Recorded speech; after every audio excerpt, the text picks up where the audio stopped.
On a quiet Sunday in 1965, about 600 men and women marched in solidarity from Selma, Alabama to the state capital of Montgomery in order to peacefully protest voting rights.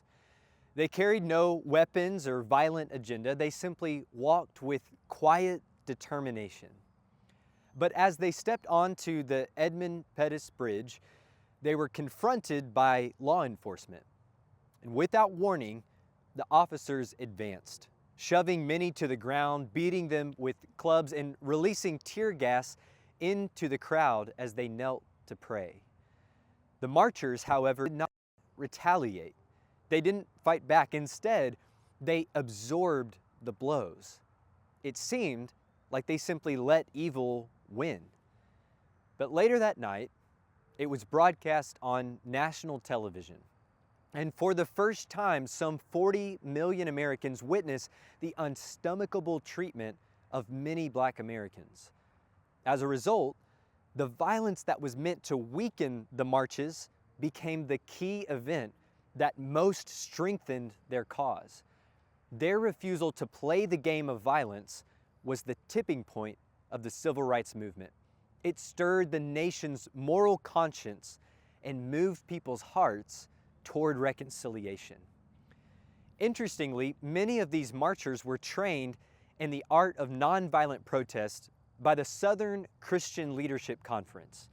And one of the key passages that they used in these trainings was Matthew 5, where Jesus commands his disciples not to retaliate, but to love their enemies and pray for the very people who persecuted them. On the surface, that might sound like Jesus is saying we should just let evil and injustice have their way. But there are two reasons why loving our enemies is actually the most powerful way to respond. First, loving our enemies is the greatest act of resistance. Now, on one hand, love might not seem like an act of resistance at all. But in truth, loving our enemies is the refusal to let the evil done to us become the evil inside of us. By refusing to play by the rules of power and violence and lashing out, we resist our enemy's ability to corrupt our character. And ironically, the decision not to retaliate has this great disarming effect. And that leads into the second thing. Loving our enemies is the greatest step toward reconciliation. In Matthew 5, Jesus gives three specific examples for how to respond to our enemies.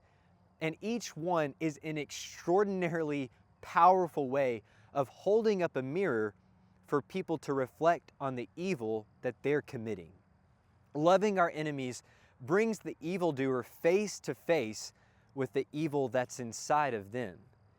And just like the heroic moment in Selma, Alabama, our meek response to ill treatment has incredible power to change people's hearts in a way that retaliation never could. Although loving our enemies may seem like weakness, it is the most powerful way of resisting evil and the most effective step toward reconciliation. And that principle holds true not just within national conflict or racial prejudice, but within all our very closest relationships, family, church, and the workplace. In every situation where we're tempted to retaliate, there is great power in choosing love. Or, as Dr. Martin Luther King would later put it, darkness cannot drive out darkness. Only light can do that. Hate cannot drive out hate.